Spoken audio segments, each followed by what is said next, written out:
Some decisions seem powerful in the moment, but what happens when they come back to haunt you in ways you never expected?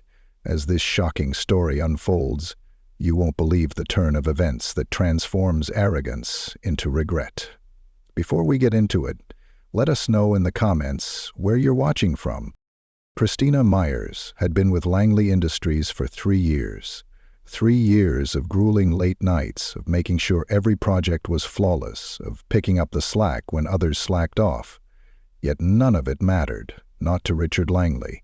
He didn't see her dedication. He didn't see the sleepless nights or the weekends sacrificed for the company. What he saw was a black woman sitting in an office he didn't believe she deserved. The meeting room was too quiet, the kind of silence that suffocated. Christina sat across from Richard, hands resting in her lap, her stomach coiled tight. She had been called in with no explanation. She wasn't nervous. She had done nothing wrong. But something about the smug look on Richard's face made her uneasy. "Christina," he began, leaning back in his chair like he was settling in for something he had been looking forward to. "I'll cut to the chase. We're letting you go." Just like that, no preamble, no discussion. Christina blinked. "Excuse me?"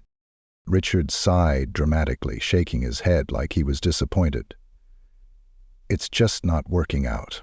I don't think you're a good fit here." Her chest tightened. "Not a good fit?" Her voice remained calm, even though her pulse had started hammering against her ribs. "Richard, I've been here 3 years. My performance reviews are stellar. Look," Richard cut her off, straightening his tie. "It's a business decision. Let's not make this difficult." Difficult. Heat flushed through Christina's veins, but she refused to give him the reaction he wanted. She had seen this coming. The microaggressions, the way her ideas were conveniently taken and presented by someone else, someone white, who magically got the credit. She had watched Richard talk over her in meetings, ignore her emails, and brush off her contributions like they were background noise. And now this. "I see," she said, her voice steady, betraying none of the anger bubbling underneath. "Is there a reason?" "Because according to the employee handbook, terminations require cause, unless there's something I'm unaware of." Richard smiled, not the friendly kind, the kind that said he enjoyed this. "Things change," he said simply, tapping his fingers against the table. "We're moving in a different direction."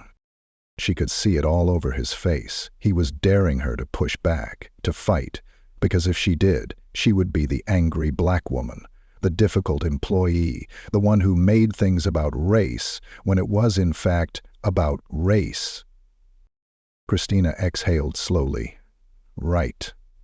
She glanced at the HR representative sitting stiffly in the corner, looking anywhere but at her. Spineless. She stood up, smoothing down her blouse. "I'll have my things packed by the end of the hour." Richard smirked, clearly expecting more of a fight. When it didn't come, he only nodded. "Good." Christina turned on her heel and walked out, her head high, her pride intact. But inside, she was burning. She could hear the whispers as she packed up her office. Not everyone in the company was a Richard Langley. Some of them were decent, even supportive. But there were also the ones who avoided eye contact. The ones who were just relieved it wasn't them. Her closest colleague, Lauren, hovered by her desk. "Christina, I don't understand. What happened?" Christina gave her a small, tight smile. "I guess I wasn't a good fit." Lauren's face darkened. "That's bull. You work harder than half the people here. Richard," she lowered her voice, "Richard's a racist and we all know it." Christina had to laugh at that, despite the situation. And yet no one says anything. Lauren looked guilty, but didn't argue. "Don't worry," Christina said, shutting her laptop and slipping it into her bag. "I'll be fine." Lauren hesitated, then hugged her tight. "They don't deserve you." Christina appreciated the sentiment, but right now, she didn't want comfort. She wanted justice. As she walked through the office for the last time, a hush followed her. Eyes darted away. Richard's office door was open just a crack, and she could see him inside, looking entirely unbothered as he scrolled through his phone. She could have said something. She could have called him out right there in front of everyone. But she didn't. She didn't need to, because the universe had its own way of balancing things. And Richard Langley was about to learn that the hard way. Richard Langley leaned back in his leather office chair, feeling triumphant. The weight of dealing with Christina Myers was finally off his shoulders. He had been wanting to get rid of her for months. She was too outspoken, too sharp, too unwilling to play the game the way he liked it. She made the meetings uncomfortable. She had a way of making him look bad without even trying, just by being competent. Now she was out of the picture. The office had returned to normal, exactly the way he liked it. Or so he thought. Richard glanced at his phone and noticed an incoming call, unknown number. He frowned, debating whether to ignore it, but something told him to answer. Langley speaking. There was a pause, then a voice, one he instantly recognized, but hadn't expected to hear today. "Richard, we need to talk." His breath caught for half a second before he forced himself to relax. He hadn't spoken to him directly in a while, but he knew better than to sound rattled. "Ah, good to hear from you," Richard said smoothly, standing up and adjusting his cuffs. "What's the occasion?" The voice on the other end remained cold. "I just got off the phone with Christina Myers."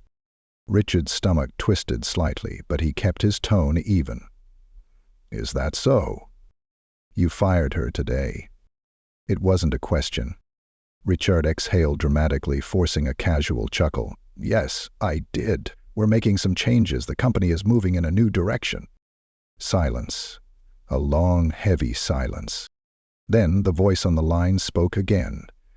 "Do you have any idea what you've just done?" Richard frowned.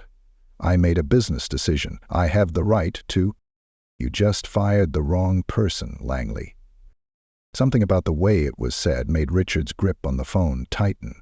There was something in that voice, something dangerous. He moved toward his office door and shut it. "I'm not sure what you're getting at, but I don't answer to anyone about my hiring and firing choices." "Don't be stupid, Richard." The voice cut in, sharper this time. "Do you know who Christina Myers is?" Richard let out a short laugh. "She was a project manager, a replaceable one." There was a pause. Then the voice on the phone chuckled, but it wasn't the friendly kind. It was the kind that sent chills down your spine. "Christina Myers is my niece." Richard's breath hitched before he could stop it. "Niece." The word slammed into his chest like a wrecking ball. That wasn't possible. No, not him. Richard swallowed. His throat was dry. "I'm not," the voice replied. "And let me assure you, Richard, I take family very seriously." Richard's mind was already racing. Connections, power, influence. And right now all of it was working against him. Of all the people he could have fired today, it had to be her? "Listen," Richard started, keeping his voice calm, measured, professional. "I didn't fire her for personal reasons. It was purely a performance-based decision." A scoff on the other end. "Cut the crap, Richard. We both know that's a lie. Christina is one of the smartest, most hard-working professionals I know, and unlike you, I actually pay attention to who's running the show behind the scenes. You think I don't know what's been going on in your company?" Richard pressed his fingers against his forehead, trying to think. I had no idea she was related to you." "Oh, I know you didn't," the voice said, voice tight with restrained anger. "Because if you did, you wouldn't have pulled something this stupid, but now it's too late for excuses." Richard sat down slowly, feeling a rare chill creep through him. "You're making a mistake," he said, though for the first time in a long time he wasn't sure if he believed his own words. "No," the voice countered. "You made the mistake, and trust me, you're going to feel it." The call ended. Richard stared at his phone, still gripping it like it was a grenade about to explode in his hand. His pulse pounded. This wasn't good. This wasn't good at all. He set his phone down and stood, pacing the room. Damage control. He needed to do damage control. This wasn't the first time he had fired someone who didn't deserve it, but it was the first time it had come back to bite him this quickly. Richard's brain went into overdrive. He could fix this. He always did. First, he needed to know exactly how much power this man had. He opened his laptop and started digging. Connections, influence, political reach. It was all worse than he thought. His stomach dropped. If he had known, a knock at his office door made him jolt. His assistant, Jenna, peeked in cautiously. Sir? There's a situation." Richard took a breath, straightened his tie, and forced himself to appear composed. "What situation?" Jenna hesitated. "I think you should check your email." His brow furrowed. He grabbed his mouse and refreshed his inbox. And that's when his stomach truly dropped. The subject line: Richard Langley's discrimination problem. A statement from Christina Myers. The email was already spreading like wildfire. It wasn't just an internal email. It had gone public. Every executive, every client, every partner company. She had laid it all out. The culture of discrimination, the toxic work environment, the blatant bias from leadership. She had receipts, emails, documentation, proof. Richard's hands clenched into fists. This was war. And for the first time in his career, he wasn't the one in control. Richard Langley had built his career on control. Every move, every decision, every action was carefully curated to keep him on top. But now it felt like the ground beneath him was shifting, cracking, collapsing. His phone wouldn't stop ringing. His inbox was a war zone of executives demanding explanations.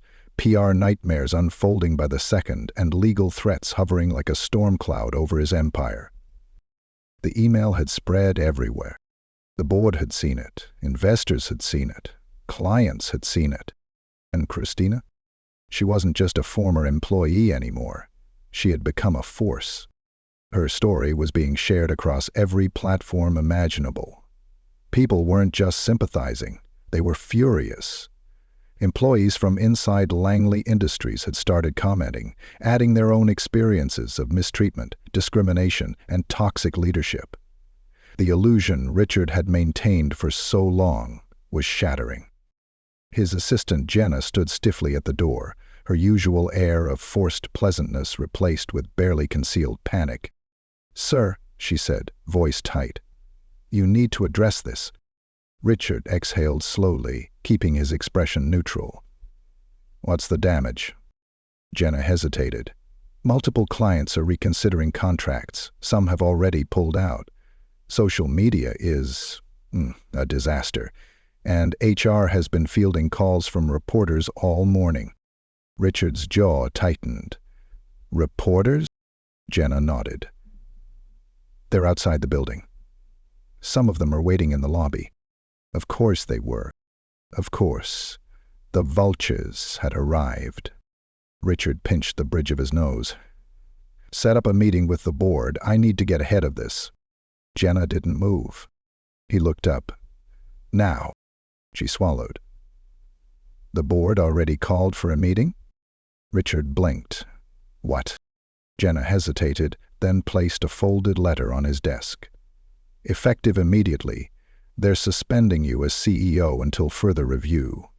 For the first time in his life, Richard froze. The words didn't register. Suspended? Him? His grip tightened on the edge of his desk. "They can't do that." "They can," Jenna murmured, voice barely above a whisper. "And they did."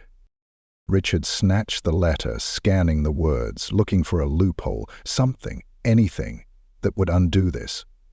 But the writing was clear. He was out. Not permanently, not yet. But he was no longer in control. And if he wasn't in control, then who was? "Who's taking my place?" he asked, his voice sharp. Jenna hesitated. Then before she could answer, his office phone rang. Richard didn't move. Jenna didn't move. They both knew. They both felt it. Something was coming. And when Richard finally picked up, the voice on the other end was unmistakable. "Richard," the voice said, almost casual. "How's your morning going?" Richard's fingers curled around the receiver. "What do you want?" A soft chuckle. "You know what I want. I want you to listen." Richard forced himself to stay calm, but his pulse was erratic. "I don't have time for games." "No, you don't," the voice agreed.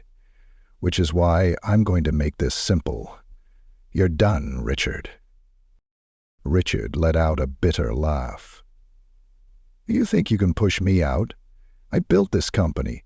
I have—" "You had power," the voice corrected. "Now you're drowning, and the worst part?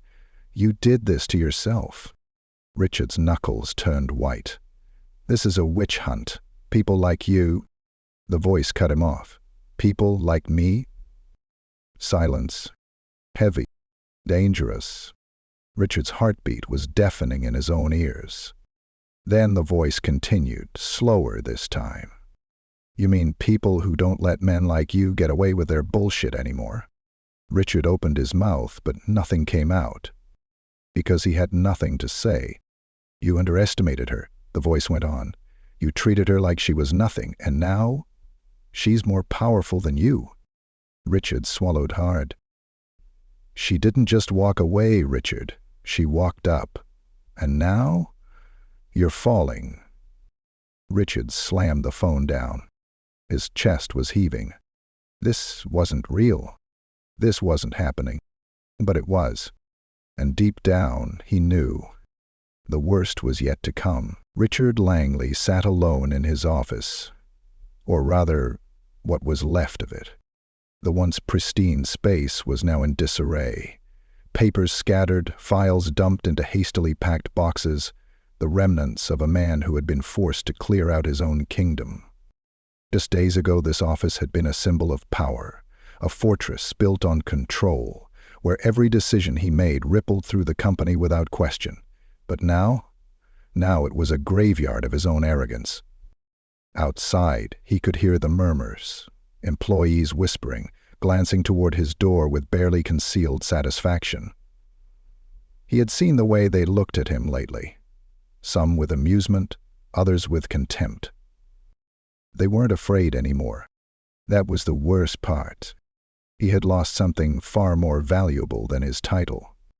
He had lost fear. A sharp knock at the door pulled him from his thoughts. He looked up, expecting to see Jenna or some other board-appointed puppet sent to ensure he vacated the premises without causing a scene. But it wasn't Jenna. It was her. Christina Myers stepped into his office like she belonged there. Because now she did. She didn't look angry. She didn't look smug. She looked at peace. That infuriated him more than anything.